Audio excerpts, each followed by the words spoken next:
Mwenyezi Mungu wa mbinguni, kwa jina la Yesu Kristo. Baba, tunakaribia kiti chako cha enzi Baba kwa njia ya unyenyekevu na kwa imani. Nasi Bwana tunakuabudu tukisema unastahili. Tunakupatia sifa na shukrani. Tunakutambua kama Mungu wetu mwenye uwezo wote na mamlaka mbinguni na hapa duniani. Asante Bwana kwa nafasi kama hii ambao Bwana umetujalia tuweze kuwa mahali hapa ili uzidi kunena na mioyo yetu, ukijenga kila mmoja wetu aweze kuwa na kimo cha Yesu Kristo. Mungu wetu tusaidie ili maisha yetu ya kupendeze tukiwa hapa duniani. Maisha yenyewe yaweze kuwa ni sadaka ama ni dhabihu iliyo na manukato. Mungu wetu, haiwezekani kwa uwezo wa kibinadamu, lakini yale yasiyowezekana na mwanadamu yawezekana na Mungu. Ninaomba Bwana uzidi kufunua neno lako katika moyo wa kila mmoja wetu. Utuvuvie kila wakati Bwana. Tujalie kuweza kuwa na nia ya Yesu Kristo ili tuweze kufanya mapenzi yako hapa duniani. Vile unasema katika maandiko, tusitegemee akili zetu wenyewe. Tujalie Bwana tusitegemee akili zetu, lakini tutegemee nia ya Yesu Kristo. Ninaomba uweze kuwa na hatamu na usukani na utangulizi katika maisha ya kila mmoja wetu. Tuchunguze Bwana ili kwamba kama kuna dosari, kama kuna dhambi yoyote katika maisha yetu, utusamehe na utuoshe kikamilifu kwa damu ya mwanakondoo ili tuwe ni watu wasio na hatia ama ila. Ninaomba kupitia neno lako Bwana uweze kusema na kila mmoja wetu, uweze kunenea kila mmoja, uweze kushughulikia Bwana hitaji la moyo wake, na mwisho wa ibada hii sifa na utukufu zikurejee wewe. Maana tunaomba kwa imani kwa jina la Bwana wetu Yesu Kristo. Amen. Tutafungua Biblia katika Mithali mlango wa 4.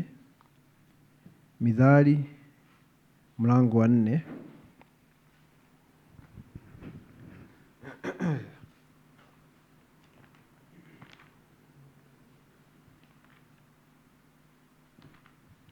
Mithali mlango wa 4. Tusome mstari wa 23.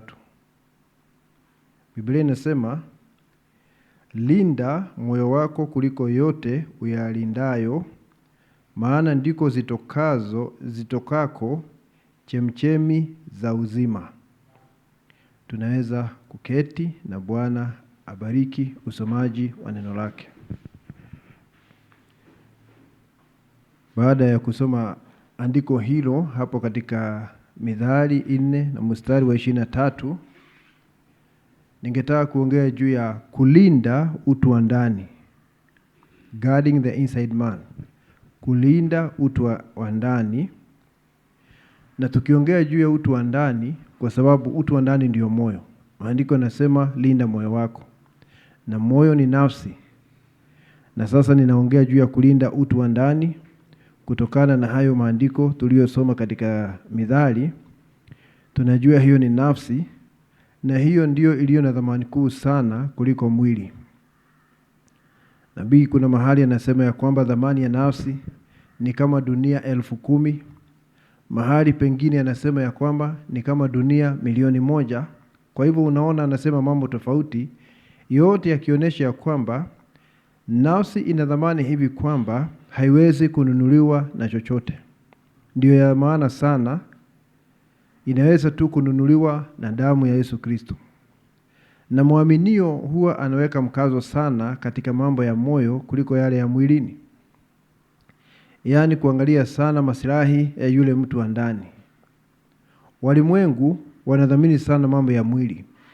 Na ndio sababu unaona hawana haja na neno, maana neno ndilo linasaidia yule mtu wa ndani. Lakini walimwengu wanaangalia sana maslahi ya mwili. Maslahi ya mwili na vile wataonekana mbele ya watu, hicho ndicho ambacho wanadhamini sana kuliko vile ambavyo wataonekana mbele ya Mwenyezi Mungu kwa njia ya kuamini neno na kusimama imara. Na kama vile ambavyo tunaangalia maslahi ya mwili huu katika haya maisha, yafaa sana pia tuangalie maslahi ya nafsi kuliko mambo yote. Kwanza kabisa tukiongea juu ya mwili huu wa nje, najua tunatunza mwili pia, kwa sababu usipotunza mwili ama ufanye mambo yasiyofaa na mwili huu, baadaye utakuletea madhara. Mwili utakuletea madhara. Ndio maana kuna mambo hutakiwi kufanya na huu mwili, na kuna yale unatakiwa kufanya ili uweze kutunza afya ya mwili wako, ili mwili usikusumbue. Usikusumbue vile, kwa sababu kuna mambo unaweza kufanya ujiadhiri kwa njia kubwa sana. Unaona, kwa mfano siku ya leo, watu wengi sana hasa vijana wanakula chakula kile kinaitwa holela, junk food. Na unajua chakula cha aina hiyo kitakuadhiri. Nilikuwa nasoma gazeti la Nation miaka iliyopita, kama miaka 10 sasa, ikisema wakati huo pale Kenyatta Hospital, hospitali ya Kenyatta Nairobi, katika wagonjwa 10 ambao walikuwa wamelazwa pale, wagonjwa 6 kati ya kila 10 walikuwa ni vijana baina ya miaka 18 na 35, wakiwa na maradhi ambayo yametokana na kula vyakula visivyo faa na hali ya maisha ya kwamba hawa watu hakuna kazi wanafanya ya kufanya mwili uweze kuwa na nguvu. Wanakula vyakula hivyo na kisha mtu anaketi tu siku yote. Sasa wakapata kile kinaitwa lifestyle diseases.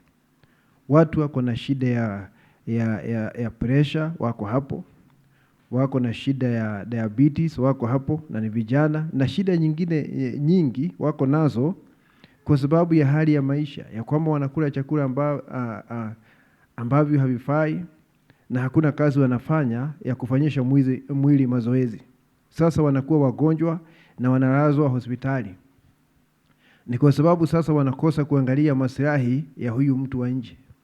Tunatakiwa kuangalia maslahi ya huyu mtu wa nje, na hiyo ndio sababu nabii kuna mahali anasema ya kwamba, anasema mhubiri wa injili lazima aangalie afya yake. Kuna namna anaweza kukaa ashindwe kuhudumu kwa sababu hakuangalia afya yake. Na anasema kuna watu wawili ambao walikuwa ni wachungaji, wameenda mahali na wakapatiwa pesa, wakirudi wakitoka ile kazi wakapatiwa pesa wakati wanarudi nyumbani. Mmoja akaingia kwa ndege akalipa pesa nyingi lakini akafika haraka. Mwingine akatumia barabara, kalipa nauli kwa basi, kachukua muda mrefu sana lakini aliokoa pesa. Sasa nabii anasema yule ambaye alikuja kwa ndege alikuja akaoga na akaenda kazi ya Bwana tena. Yule mwingine akifika alikuwa amechoka sana, asingeweza kwenda kwa hiyo kazi mara moja tena. Anasema moja aliamua aweze kulinda pesa za Mungu, na mwingine akaamua alinde mtu wa Mungu. One saved the Lord's money, the other one saves the Lord's man. Naona? Mmoja akaona wacha niokoe pesa, mwingine akaona acha niokoe mtu wa Mungu. Lakini yule ambaye aliokoa mtu wa Mungu ndiye alifanya kazi ya maana kuliko kuokoa pesa, halafu hapa huwezi kufanya kazi kwa vile umechoka. Unaona? Lazima tuangalie afya zetu pia katika mili hii. Ndio sababu chakula hiki ambacho unaona vijana wanaingia pale, wa kike ama wa kiume, naingia kwa hoteli anakula kuku, na huyu kuku ni yule broiler. Unaona kuku mkubwa lakini ni wa majuma 6. Kwa hivyo ni kemikali hiyo unakula. Na chips, sijui kama ndio zinaitwa mwitu, sijui, lakini wamechovya kwa mafuta kweli kweli. Alafu anachukua soda. Soda ni sukari tupu. Na kampuni ya Coca-Cola wamejaa unafiki, kwa sababu ile formula ya kutengeneza soda hawaambii mtu yeyote. Wanatuma kemikali kutoka kule Atlanta, wanasema changanyeni na maji kiasi fulani. Lakini huwezi kujua ile formula na vile vitu wametumia pale. Na ni vitu ambavyo vimejaa sukari na madhara. Sasa ukisha kula kuku huyo na hao na chips hizo, sasa unateremsha na hiyo soda. Hayo ni mauti. Yote hayo umekula ni mauti. Hakuna chakula cha maana hapo. Na vijana wengi wanafanya hivyo katika ulimwengu siku ya leo, na ndio sababu wanakuwa na shida za kiafya hata kabla ya kuzeeka. wengine inakuwa ni dawa za kulevya. Mtu akitumia dawa ataharibu ubongo, ataharibu mwili wake. Akitumia pombe hivyo hivyo ataharibu mwili wake. Anakosa kutunza mwili wake huu, alafu anapata madhara makubwa sana baadaye. Wengine wanaishi maisha ambapo hawafanyi kazi yoyote ya kufanya wachoke. Ni mtu anakula vyakula kama hivyo tumetaja hapo, na anaketi mchana wote katika nyumba akiangalia televisheni, akiangalia cartoon na kila kitu. Mwili unakuwa mkubwa, mwili unaanza kupata shida nyingi sana kwa sababu haangalii maslahi ya mwili wake. Nabii anasema alifanya uchunguzi kidogo na akaona hata ugonjwa wa ukoma unaletwa na kula chakula kisichofaa. Hebu tusome katika ujumbe hapa. Tusome katika ujumbe vile anasema juu ya ugonjwa wa ukoma, ya kwamba unaletwa na kula chakula kisichofaa. Eating the wrong diet. Sikia vile anavyosema hapa katika ujumbe huu. Ujumbe huu unaitwa the water of separation, maji ya kutenganisha. Na hapa nataka kusoma aya ya 20 ama mstari wa 20 katika ujumbe, maji ya kutenganisha ama utenganisho. Akiongea juu ya ugonjwa wa ukoma unavyokuja kwa watu.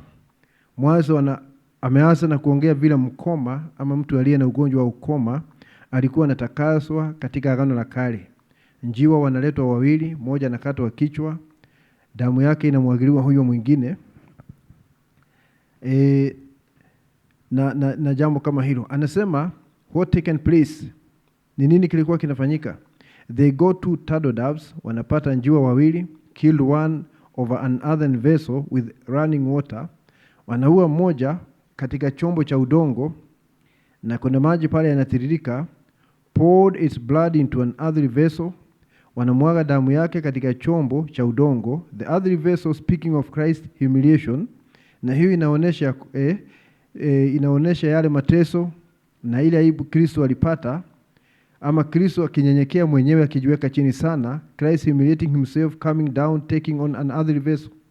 Kristo anashuka mpaka anachukua chombo cha udongo, tunajua alichukua mwili. And over the running water, which the water in that place spoke of the Spirit. Na anasema hapo maji ambayo yalikuwa yanatiririka yanasimamia Roho Mtakatifu. And one dove was killed, and in this was put a cedar, scarlet and hyssop. Njiwa moja anauawa na wanaweka pale mti wa cedar, sijui unaitwaje kwa Kiswahili. Na kuna kamba ilikuwa nyekundu pale, na kuna huu mmea ambao unaitwa hyssop. And the hyssop sprinkled the living bird. Na wanatumia hyssop kunyunyuzia damu huyu njiwa aliye hai. The living bird was taken out in a field and turned loose. Yule aishie alikuwa anaachiliwa naende zake. And when its little wings was fluttering and flying like that, with the blood of its dead meat on for cleansing of leprosy, which is a type of sin, was a type of the church with the blood of the Savior, the Lord Jesus Christ, who died in your stead. Hawa njiwa wawili, mmoja alikuwa anasimamia Kristo ambaye aliuawa kwa ajili yetu, na huyu ambaye anamwagiliwa damu anasimamia muaminio ambaye anamwagiliwa damu ya Yesu Kristo, uhai wa damu. Na anaenda zake akisema, and the blood cried, na damu inalia ama inasema, holy unto the Lord, the blood sprinkling the ground, holy, holy unto the Lord, cleansing of leprosy. Unaona? Anaenda akisema ya kwamba mtakatifu ni Bwana, na hiyo ni kwa sababu ya kutakaswa kwa ukoma. Ukoma ulikuwa unatakaswa namna hiyo, na ukoma ukileta katika Agano Jipya unasimamia dhambi. Yesu alikufa ili aweze kututakasa kutokana na ukoma, na hiyo inamaanisha ni dhambi. Sikia vile nabii anasema hapo chini. Hapo juu sikutaka kuingia mambo mengi sana. Kuna mambo mengi ningeeleza, lakini nia yangu sio hiyo kwa sasa. Anasema hapa chini, I just learned from some medical research the other day. Anasema ya kwamba niligundua kutokana na utafiti wa kimatibabu ama tuseme hivyo wa kimatibabu ama wa dawa. The other day, hivi majuzi, what is leprosy caused from? Ni nini ambacho kinasababisha ukoma? Anasema the wrong diet. Ni kula chakula ambacho hakifai. Kula chakula ambacho hakifai kunaleta ukoma. Na ukoma nimesema unasimamia dhambi.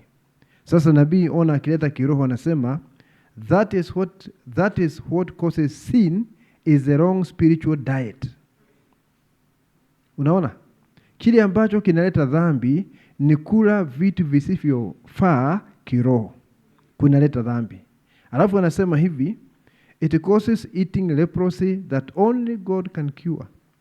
Na wakati unakula vitu ambavyo ni kinyume na neno, unapata ukoma wa kiroho, na ni Mungu peke yake awezaye kuponya ule ukoma. Hakuna mwingine, ni Mungu awezaye kuponya ule ukoma. Sasa lakini kwanza umeona, ukila chakula ambacho hakifai, chakula cha kawaida, utapata shida. Na si ukoma peke yake, utapata shida nyingi za kimwili. Ni kama mtu mmoja ambaye alitafiti, akaona kule Nairobi miaka ya 80, watu walikuwa wanakula kawaida, chakula cha kawaida cha kienyeji, kama ni mboga na zile za green, ambazo si mzungu alileta, ni za hapa Afrika kutoka zamani. Na watu wanakula chakula kizuri miaka ya mpaka miaka ya 80 hivi, lakini akaona kulingana na uchunguzi wake kuanzia miaka ya 90, 90s, chakula kikaanza kubadilika, tukawa na kile kinaitwa fast food. Watu wanaenda chips na burgers na nini. Unaona? Ugali wa number 2. Ama unaitwaje? Ule ambao number 2 ambao maganda hayajatolewa ukaanza kuondoka. Mboga za kienyeji zikaanza kufanya nini? Kuondoka. Sasa ni fast food, McDonald's, chips, burger, nini, diet ikabadilika. Magonjwa ya vijana yakafanya nini? Yakaongezeka kwa sababu ya chakula kisichofaa. Na siku ya leo hivyo ndivyo ilivyo. Vijana wakiingia mahali, wasichana wakiingia mahali, unaona wanatafuta vyakula kama hivyo. Ukimwambia okay, hapa kuna njahii, si utumie njahii, anaweza kucheka. Anashindwa na huyu anasema nini? Hajazoea kitu kama hicho. Na hicho ndicho chakula halisi kingemsaidia. Sasa nabii anasema unaweza kuona usipokula chakula kizuri utaleta shida kwa mwili wako. Anasema unaona hata ukoma na ukoma ni hatari sana. Kwa sababu ukoma wakati mwingine unafanya mpaka unaona mtu vidole vimeisha, vimekatika vyote, hamna hata vya miguu. Ukoma na hatari, kitu hatari sana na ukoma ni kwamba unaweza kufanya nerves zako, mishipa ile ya fahamu inakufa ganzi. Ya kwamba mtu anaweza kuweka mguu wake kwa moto na anachomeka na hahisi uchungu. Kwa sababu gani? Nerves zimekufa. Zimeuawa na ukoma. Na ukiua nafsi kiroho inamaanisha ya kwamba dhamiri ya mtu imekufa, anaweza kutenda dhambi yoyote na hana hukumu katika moyo wake. Hiyo ndio hatari iliyo pale. Sasa tukiongea juu ya huyu mtu wa ndani, tuachane na mambo ya mwili kwa sababu hayo nilikuwa ninaleta ili kuonesha mfano tu. Mtu wa ndani ndiye wa thamani sana, na hapo ndipo tunatakiwa kuweka umuhimu. Emphasis yote tuweke kwa mtu wa ndani. Ya kwamba ukila chakula ambacho ni kinyume na neno, chakula ambacho hakifai, utakuwa mgonjwa kiroho. Na hiyo inamaanisha ya kwamba unachukua kitu ambacho si neno hapa, si neno, unachukua pale, na waaminio kwa ujumla ni wengi wameanza kufanya hivyo. Wanaangalia kitu ambacho kinafanywa na watu wa ulimwengu, wanaiga jambo hilo. Wanaangalia kitu ambacho kinafanywa na madhehebu, wanaiga jambo hilo. Na muaminio huyu anakuwa hybrid, amechanganya neno na mambo yasiyo neno. Na kile ambacho kinafanyika wakati unachanganya neno na mambo yasiyo neno ni kwamba unailemaza imani yako. Imani yako inakuwa kilema. Na unajua ukilemaza imani yako huwezi kuishi maisha ya ushindi. Kwa sababu Biblia inasema imani ndio inashinda ulimwengu. Ukilemaza imani yako, hata ukiomba Mungu huna ujasiri ya kwamba Mungu atajibu maombi yako. Kwa sababu imani hakuna. Imelemazwa na kuchukua vitu vingine isipokuwa neno. Maana tunajua ili tuweze kuwa na imani ni kupitia neno la Bwana. Na huwezi kuchukua kitu kingine kikakuletea imani. Nafikiri tunaona jambo hilo ya kwamba ukichukua kitu ambacho si neno, na ni rahisi sana kuchukua kitu ambacho si neno, kwa sababu tunaishi kizazi cha mawasiliano, information age. Tunapata mawasiliano kutoka njia nyingi sana kupitia mtandao, na watu wanaweza kupokea vitu ambavyo ni kinyume na neno. Unaweza kupokea filosofia, unaweza kupokea saikolojia na mambo mengine kama hayo ya kulemaza neno, ya kulemaza imani, na waaminio wanaanza kuwa wagonjwa kiroho. Na unajua, watu wakiwa wagonjwa, dalili za ugonjwa zinaanza kuonekana. Kuna waaminio wengine mahali najua walifika mahali wakaanza kufuata nabii wa uongo akiwa huko Puerto Rico, ambaye anasema yeye ni Musa na Elia, ambaye anasema ya kwamba sasa anafanya kazi miongoni mwa watu wa mataifa, na akimaliza ataenda kule Israel akiwa Musa na Elia ili aweze kuokoa wale 144,000. Na akaanza huyo mtu, wakati anahubiri, anadunisha sana ujumbe wa ndugu Branham. Anasema huo ujumbe ni sehemu ya nyakati 7 za kanisa, lakini yeye yuko nje ya nyakati 7 za kanisa. Anahubiri kitu kinaitwa kizazi cha jiwe la pembeni, cornerstone age, mambo kama hayo. Wakati hao waaminio walianza kusikiza hayo mafundisho, wakaendelea wakamwamini, nilianza kuona mpaka mitindo yao imebadilika. Kina dada nguo zikawa fupi sana, wakaanza kuweka rangi na mambo mengine mengi sana. Na ukiwauliza ni nini ninaona hapa, haya mabadiliko yametoka wapi, wanasema hatuishi kwa sheria, tunaishi kwa neema. Neema ya Mungu haiwezi kukuongoza kuishi maisha ambayo ni kinyume na neno, maisha yasiyo ya haki. Neema ya Mungu haifanyi hivyo. Hiyo ni sawa na yule mtu ambaye aliambia ndugu Branham, hivyo unavyohubiri ya kwamba mtu akiokolewa hata iwe nini hawezi kupotea, kama ninaweza fika mahali nipate hakikisho ya kwamba siwezi kupotea, basi maisha yangu yaliyosalia nitaishi kwa baa, kwa sababu ninajua mradi nimeokolewa siwezi kufanya nini, kupotea, haijalishi nitafanya nini. Unaona kuelewa neema vibaya. Nabii akasema, na hiyo ndio itaonesha hukuteuliwa. Maana wale waliteuliwa, wakati wanafika kutambua hivyo, na wanaangalia, wanaona mahali Mungu aliwatoa, wanapenda Mungu hivi kwamba kama watamkosea sio maksudi, hawatamkosea maksudi. Unaona? Sasa wakati mtu anaanza, dada ukija hapa na miniskirt na ukate nywele na useme mbinguni kwa neema, si unajua ni shetani anakutumia. Huo ni shetani anakutumia. Kwa sababu Mungu hawezi kukuongoza uishi maisha kama hayo. Neema ya Mungu, Biblia inasema katika kitabu cha Tito, inatuonesha kuyakataa mambo ya ulimwengu. Neema ya Mungu inatufundisha namna ya kukataa mambo ya kilimwengu. Mambo haya yanatokana na nini? Unakula chakula kisichofaa. Hawa waaminio walianza kula chakula ambacho kimeletwa na nabii wa uongo kutoka Puerto Rico. Nabii anahubiri ujumbe mwingine ambao unaitwa sauti ya Mungu wakati wa mwisho. Sauti ya Mungu wakati wa mwisho. Anasema sauti ambazo tuko nazo siku ya leo ni nyingi sana, na nia ni moja tu, ni kuikandamiza ile sauti ya Mungu. Anasema tuna sauti ya wanasiasa. Ni waaminio wangapi wanafuata wanasiasa?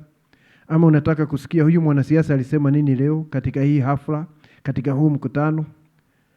Na unajua kile anasema si kitu kimevuviwa, ni mambo ya kibinadamu, hayana mwelekeo, ni sauti ya siasa hiyo. Anasema kuna sauti ya entertainment, watu kutumbuizwa, wanamuziki, soka kule viwanjani na mambo kama hayo, hata hiyo ni sauti pia. Kuna sauti ya dini, watu wanahubiri kwenye mtandao, kwenye television, kila mahali. Sauti nyingi sana katika ulimwengu. Kuna sauti ya elimu, ya wanafilosofia. Na nabii anasema zote zinaletwa kwa sababu nia ni kufunika ile sauti ya Bwana isisikike. Lakini tunashukuru kwa sababu neno linasema katika Yohana 10, kondoo wangu wanaisikia sauti yangu. Sauti ya mgeni hawezi kusikia. Na unajua sauti ya Bwana, sauti ya Bwana wetu Yesu Kristo katika kila kizazi ni neno lake. Wanaweza kutofautisha kati ya neno na yale mambo mengine ambayo yanatamkwa na watu wengine. Wanaweza kutofautisha sauti ya Bwana Yesu Kristo ambao ni neno na sauti za dini. Kwa sababu watu wa dini pia wanajifanya wanahubiri neno la Bwana. lakini sio sauti ya Bwana, ni theolojia. Sauti ni nyingi sana na waaminio wanasikiza mambo hayo na mara nyingi wanaamini hayo. Na wacha nikwambie, usione kama ni jambo rahisi. Wakati nabii alikuwa katika hoteli na anasoma Biblia mambo ya Yusufu, na mpaka akafurahi sana, akalia machozi, akasema, Baba, ninakushukuru kwa sababu ya mtu kama Yusufu ambaye hakuwa na hatia katika maisha yake. Na nguzo ya moto ikashuka ikamwambia, hata na wewe utapata Yusufu. Utapata Yusufu. Na baadaye wakati mke wake walikuwa anatarajia kupata mtoto, hakupata mtoto wa kiume, akapata mtoto wa kike. Wengine sasa wakaanza kudhihaki, hata mmoja akasema, ndugu Branham, wewe ndio ulikosea. Badala ya kusema Josephine, ulikuja kutuambia ni Joseph.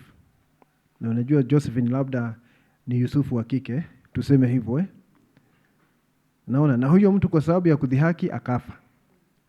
Mwanamke mwingine akatokea ambaye alikuwa anajifanya nabii, akasema, unajua nilitumwa na Mungu kumuongoza ndugu Branham na alikataa nimuongoze. Sasa wakati huu mke wake akijifungua tena atakufa kwa sababu ndugu Branham alikataa nimuongoze. Kwanza nabii anasema, akasema hivi nabii, hakuna mtu Mungu alituma aniongoze.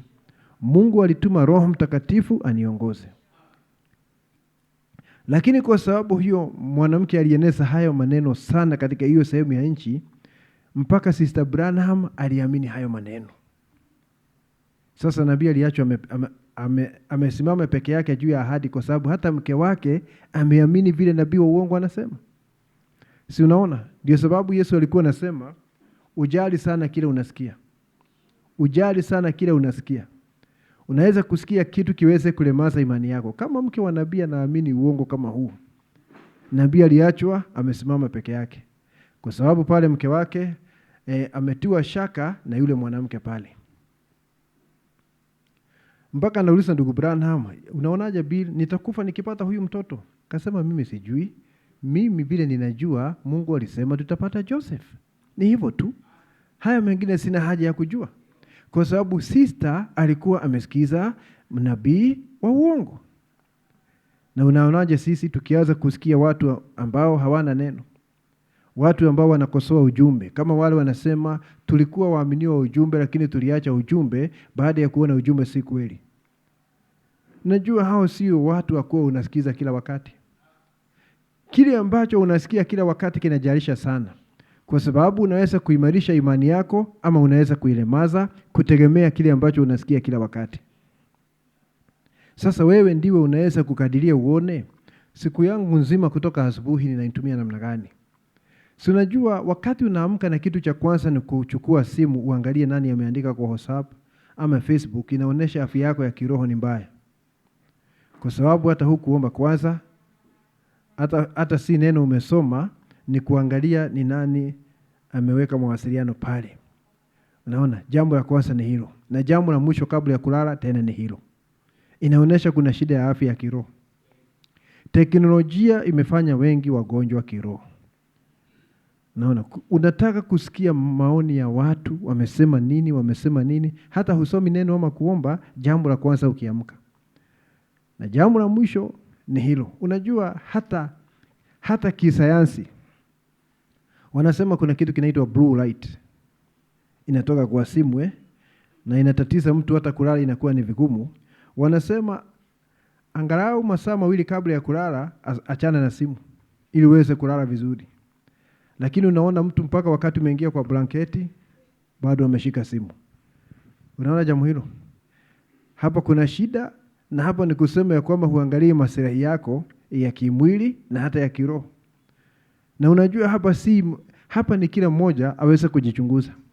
Uone umesimama namna gani, ni kiasi gani unachangia kusaidia yule mtu wa ndani, uweze kuangalia jambo hilo. Hebu tusome ujumbe hapa tena. Kuna ujumbe mwingine ningetaka tusome hapa kabla ya kufunga.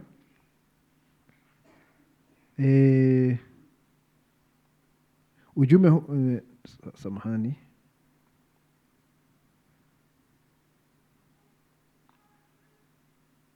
Hebu nione. Kuna huo ujumbe brother Tim, sijui kama utaweka hapa kwa sababu ule nimekuambia unaitwa making the valley full of ditches, kujaza mitaro kwenye hili bonde. Anasema hivi nabii katika huu ujumbe hapa, ni aya ya 5, making the valley full of ditches, kujaza mitaro kwenye hili bonde. Anasema ni wakati Israeli walikuwa wanapigana na Moabu, wakati wa nafikiri nabii Elisha. Well then kings made an alliance among them and they went over to fight Assyrians. Kuna wafalme walikuja pamoja kwenda kupigana na watu wa nchi ya Assyria. On their road they hastily not consulting the Lord. Wakiwa barabarani walikuwa na haraka, hawakwenda kumtafuta Bwana. That is the way you do when you get mixed up with unbelievers. Na hivyo ndivyo inafanyika wakati wewe unaenda unaungana na watu wasio amini.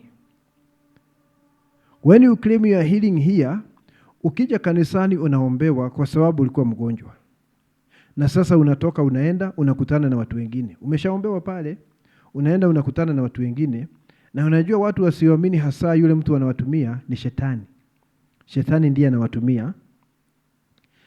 When you get mixed up with unbelievers, when you claim you are healing here and go outside and somebody say, na ukienda kule nje baada ya kuombewa hapa na unadai uponyaji wako, unakutana na mtu pale nje anasema it is nonsense, there's nothing to it.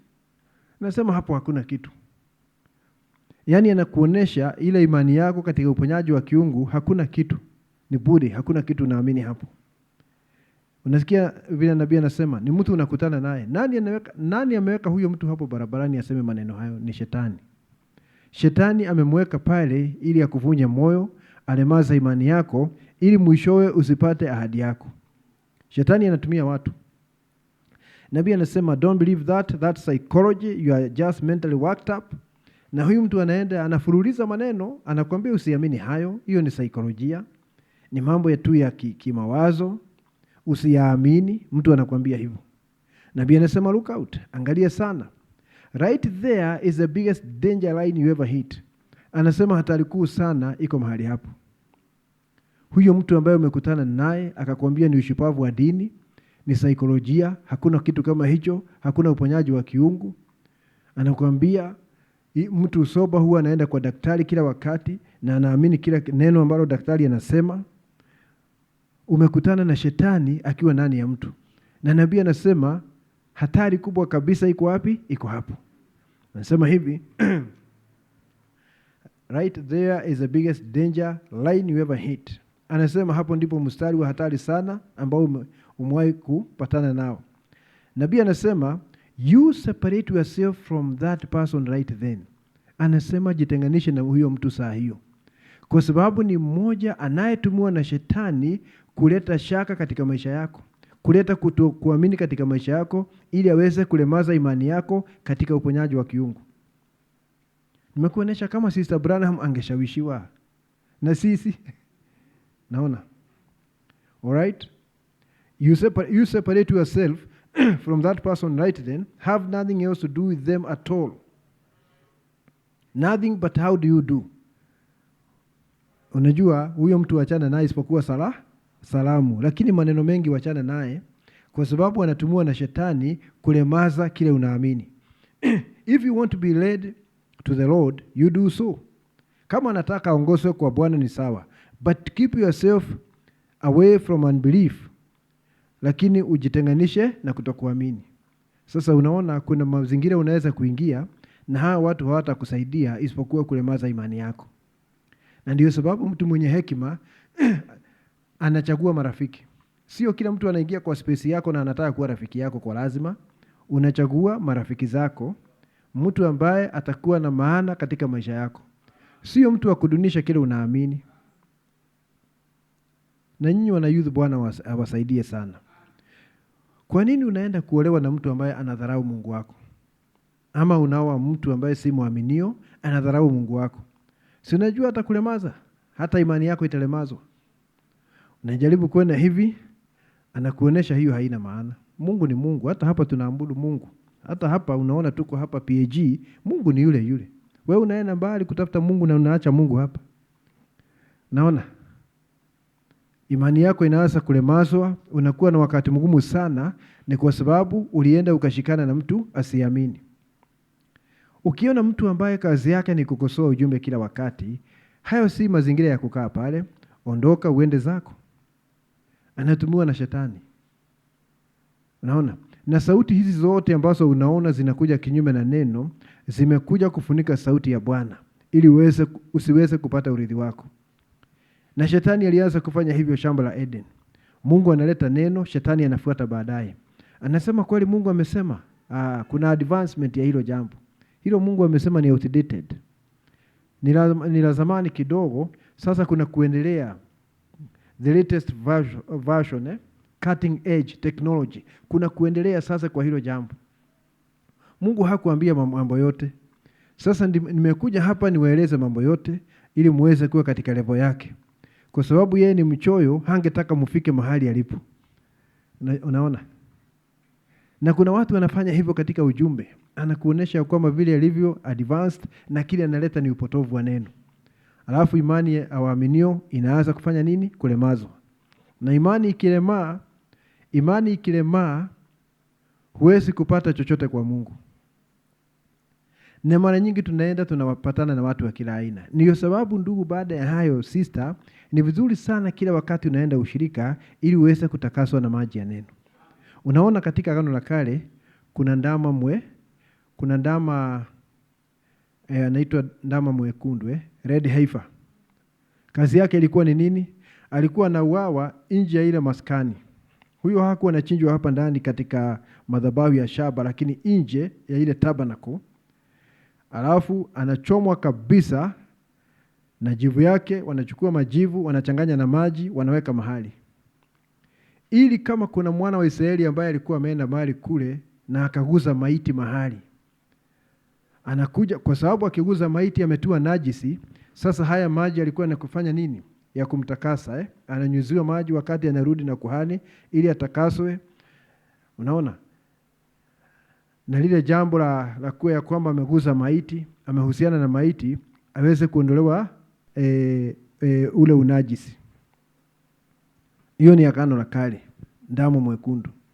Na ndio sababu siku ya leo unaona Waisraeli pale wanatafuta ndama mwekundu, kwa sababu wanataka kujenga hekalu tena. Unajua nia ni nini? Wanasema mahali ule msikiti umejengwa ni mahali ambapo tayari pamechafuka. Kwa hivyo wanataka kutumia maji ya damu mwekundu kwanza kutakasa pale kabla ya kuanza kujenga, na kisha kutakasa wale makuhani. Lakini unajua ahadi ya Mungu kwa ajili ya Waisraeli sio hiyo. Ni Musa na Elia wafunue Kristo kwao. Lakini walikuwa wanafanya hivyo kama mtu ameguza maiti kule nje, wakati unarudi unanyunyuziwa maji ya utakaso, maji ya utenganisho ya damu mwekundu. Nabii anahubiri ujumbe ambao unaitwa chujio la mtu mwenye busara, thinking man's filter. Anasema siku ya leo maji ya utenganisho, maji hayo ni neno la Bwana. Umeenda huko umeguza maiti, a dead body. Si unajua madhehebu ni maiti. Madhehebu ni mwili uliokufa. It's a dead body. Umeenda pale umegusana na madhehebu, umechukua mawazo yao, umechukua ushawishi wao, sasa umeguza maiti. Unahitaji sasa maji ya kufanya nini? Ya kutenganishwa. Ndio sababu ukija kwa neno unatenganishwa na hayo mambo. Tunatakiwa kuwa ni watu ambao wanakaa katika mazingira ya neno kila wakati, uweze kutenganishwa na unyinajisi wa kuchafuka kule nje. Umehusiana na watu, umesikia maneno yasiyofaa, umesikia mawaidha yasiyofaa. Tunahitaji kutenganishwa kila wakati ili tuweze kudumisha afya ya kiroho. Hakuna kitu kinatakiwa kuingia katika nafsi yako kingine isipokuwa neno la Bwana. Kwa sababu unajua wewe ni mali ya mtu.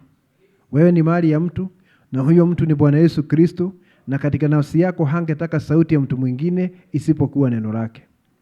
Hangetaka sauti ya mwingine isipokuwa neno lake.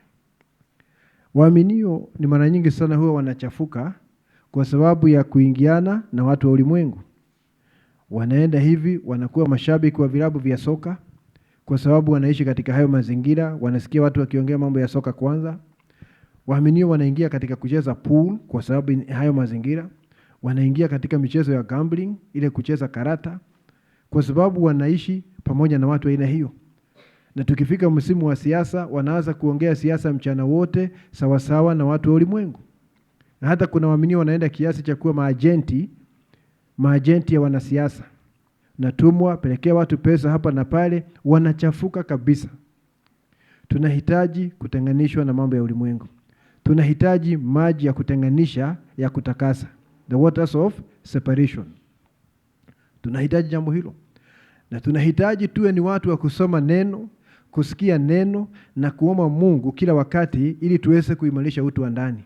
Kama mmoja katika COD ambaye aliuliza ndugu Branham, nitaweza kufanya nini ili nizame ndani zaidi katika upendo wa Mungu? Na huyu mtu alikuwa na nia nzuri sana, huyo muaminio. Kitu kizuri sana hicho ambacho anatamani. Nitafanya nini nizame ndani ya upendo wa Mungu zaidi? Nabii akamwambia uwe na desturi ya kusoma neno na kuomba kila wakati, ili uzidi kuzama katika upendo wa Mungu. Mungu hangetaka kuweze kuwa na nafasi kwa ajili ya kingine katika maisha yako, katika moyo wako, isipokuwa neno lake. Kwa sababu tunaongea juu ya afya ya yule mtu wa ndani. Na unajua ukiwa na afya, hata wakati unaenda kuomba Mungu, unajua atasikia maombi yako. Kama hakuna afya, hata huna ujasiri wa kwenda pale. Hata ukienda pale, ni nipate ama nikose. Huna ujasiri. Tunahitaji kuimarisha ule mtu wa ndani.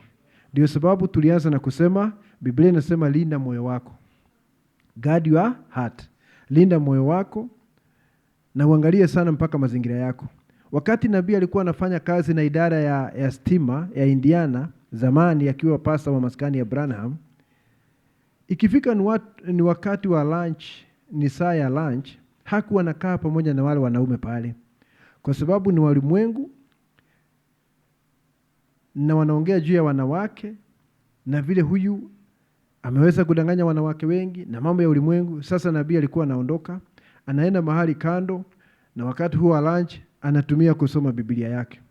Na kama atapata nafasi ya kuambia hawa watu kitu, anawauliza, ninyi mnajua Bwana Yesu Kristo kama mwokozi wa maisha yenu? Hivyo ndivyo tu angewaambia. Lakini hakuwa anakaa mahali wanaongea maneno kama hayo, alikuwa anaenda kando ili aweze kusoma Biblia yake. Kwa sababu yale mambo wananena pale ni yale ya kuchafua moyo, kuchafua mawazo. Badala ya hivyo, anaenda kufanya mazoezi ya kiroho. Anafanya nini? Anaenda kusoma neno, kwa sababu hayo ni mazoezi ya kiroho. Si mnajua kuna mazoezi ya kiroho na kuna mazoezi ya kawaida. Unaona kuna watu wengine wanaenda gym kufanya chuma hivi ili aonekane ana misuli. Na wasichana wanadanganywa na hiyo misuli sana. Misuli, ndugu. Misuli, six pack, misuli, muscles, biceps, nini. Wasichana wanaangalia na sema, he looks like a Greek goddess. A Greek god. Anakaa kama mungu wa Kiyunani. Nataka mtu kama huyo. Na nabii naye anasema, mwanaume kama huyo ambaye ana misuli kiasi hicho, ana labda kilo zaidi ya 120 na hana Roho Mtakatifu, anasema ni mnyama ambaye anaweza kutupa mtoto na kubaka mama yake. Mwanaume sio misuli. Nabii anasema ni tabia ya Bwana Yesu Kristo. Nabii anasema mazoezi ya kimwili faida yake ni kidogo sana. Lakini mazoezi ya kiungu, Paulo anasema ya kwamba yana faida kwa ajili ya haya maisha na maisha yajayo. Mazoezi ya kiroho.